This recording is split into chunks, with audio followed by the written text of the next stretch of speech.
Bem-vindos à aula de Circuitos Eletrônicos 2. Transistor de efeito de campo FET. Episódio 2. Polarização do FET. Parte F. Relações gerais que a gente já viu, então. Corrente do gate de todos os FETs é igual a zero. E a corrente do dreno é igual à corrente da fonte. Então, para os JFETs e MOSFETs do tipo depressão, equação de Shockley. Para os MOSFETs de intensificação, outra equação que rege a transferência do gate para o dreno. Nessa videoaula, a gente vai analisar então os projetos de um circuito utilizando um FET, tanto seja um JFET quanto um MOSFET tipo depressão ou tipo intensificação. Para o projeto da configuração de autopolarização, normalmente a gente vai ter que escolher os valores de RD e de RS para configurar essa polarização desse transistor.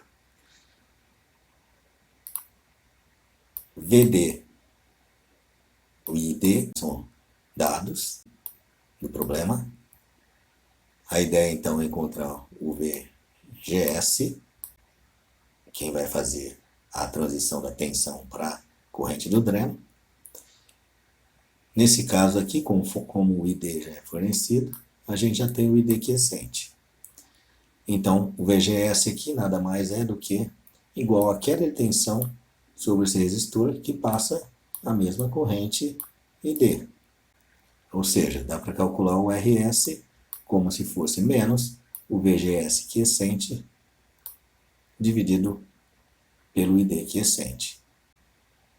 E esse VGS quiescente aqui é fornecido utilizando a curva de transferência, que a gente estabelece essa curva de transferência e através do ID quiescente que a gente tem, a gente encontra o nosso VGS quiescente. Se VDD for escolhido, então se a gente colocar aqui um valor para VDD,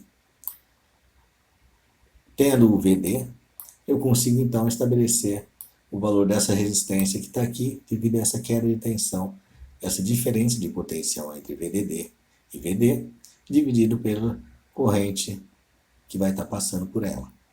Então eu consigo estabelecer aqui o meu RD. Daí, depois de ter estabelecido o meu RS e o meu RD, a gente adequa os valores de acordo com as tabelas dos resistores comerciais fornecidas a seguir e sabendo que raramente pode ocorrer algumas variações significantes nessa adequação. Bom, em geral, a ideia é que a gente escolha os pontos de funcionamento aqui que estejam bem distantes das regiões de saturação e de corte, ou seja, de DSS ou do V de corte VP. Tá? Então, por exemplo, é interessante esses valores aqui serem metade do IDSS para a corrente IDQ ou metade de V de P para o VGS quiescente quando a gente quer polarizar o transistor como um amplificador. Tomar cuidado sempre para não especificar valores de VDS e ID máximos ou acima do máximo para que a gente não danifique o equipamento. Então, um exemplo de projeto de autopolarização, a gente tem aqui fornecido o valor de VD de 12 e o valor de IDQ quiescente de 2,5 mA. O VDD também é fornecido, 20 volts. Então a gente consegue, através do que? Da curva que a gente montou utilizando a equação de Shockley, a curva de transferência de VGS para ID, com esse ID quiescente de 2,5, encontrar o nosso valor de VGS quiescente. Encontrado esse valor de VGS quiescente que está aqui,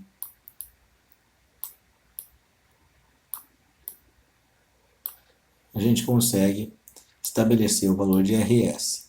O RS aqui vai dar em torno sobre o VGS quiescente dividido pela corrente de dreno, ou 0,0 4 kΩ. O RD também pode ser estabelecido diretamente, já que eu tenho esse potencial de 20 aqui e esse de 12 aqui. A diferença de potencial, de 20 até 12 aqui, dividido pela corrente, vai fornecer então para a gente o RD. Está aqui o RD. 3,2 kΩ. Ajustando esses valores aqui com os valores comerciais, eu tenho aqui 3,3 kΩ e 390 ohms. Aqui está a tabela de valores comerciais para a gente ajustar, que foi fornecida também na disciplina de circuitos eletrônicos 1. Um exemplo de projeto, então, para configuração por divisão de tensão. A gente tem, então, um divisor de tensão, que vai fornecer aqui uma tensão VG, e tem os valores dados de VD e VDD.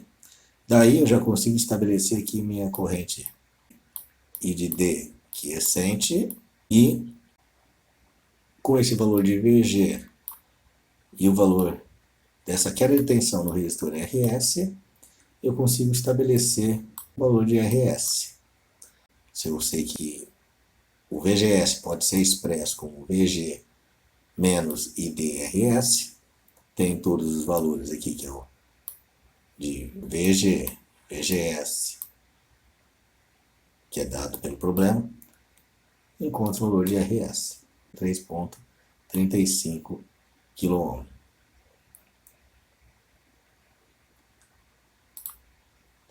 Um exemplo de projeto para configuração por feedback.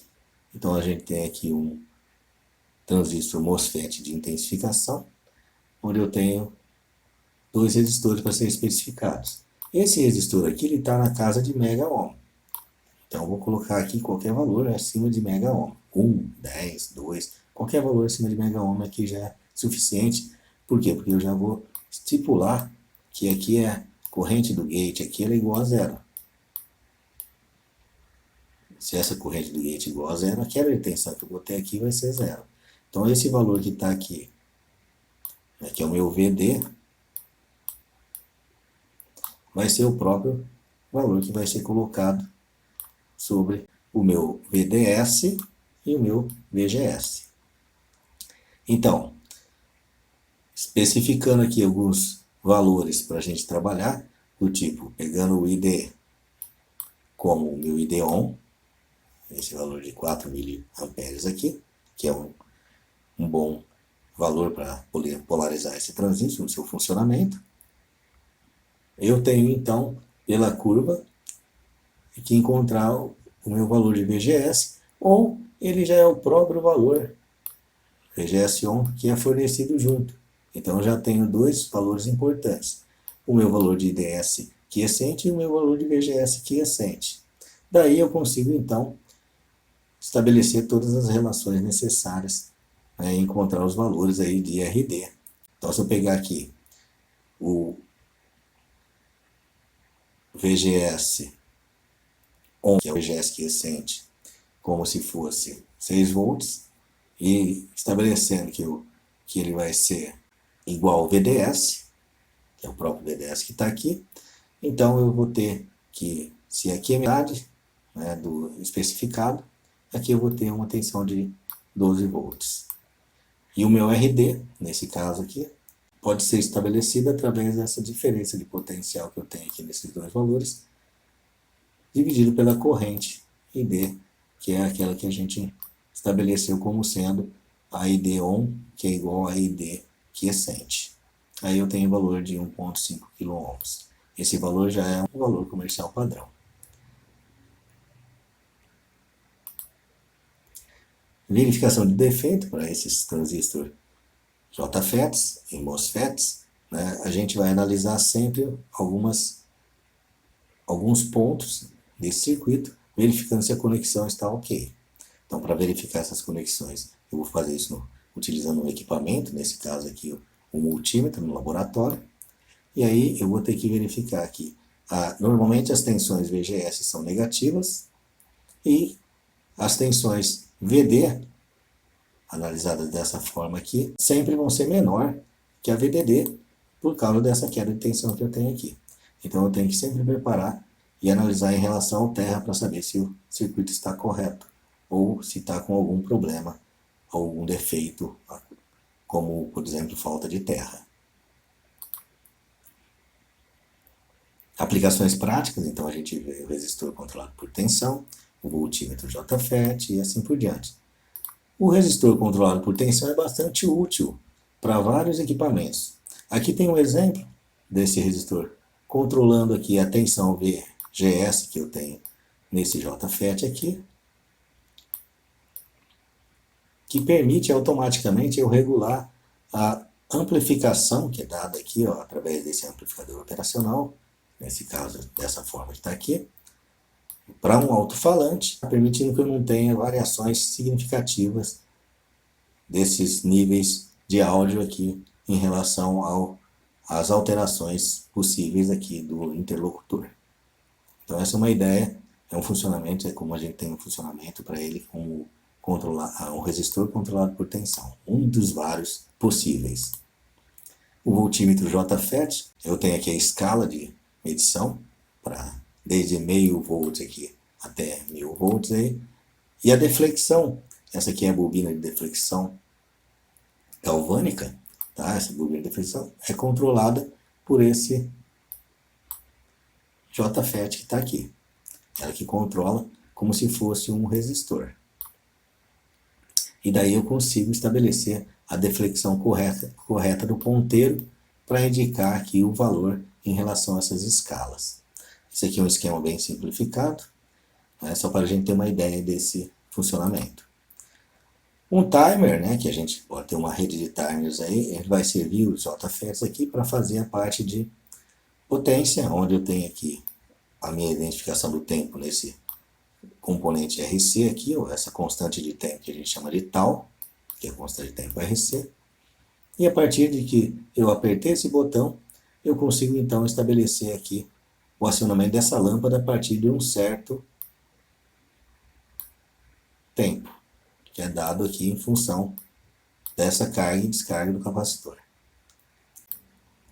O MOSFET como um drive de relé, então tem aqui um MOSFET do tipo depressão aqui, ó, que de novo, né, ele vai fazer uma alteração nesse PGS para poder acionar ou não alguma coisa, nesse caso aqui um relé. Esse relé aqui tem contatos de alta corrente, né, alta potência, e ele é acionado via quem? Via um sistema de transdução aqui.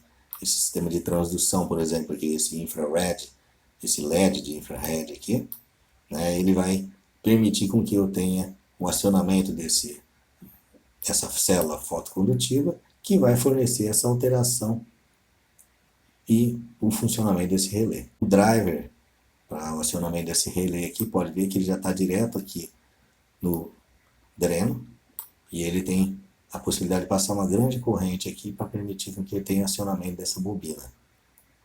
Essa aqui é a ideia. Ok, pessoal? Então, dessa forma, a gente terminou a parte de polarização de transistores. Nas próximas aulas, a gente vai ver, então, a parte de amplificação com os transistores JFET. MOSFET de intensificação e MOSFET de depressão. Ok, pessoal? Então, por enquanto, é só.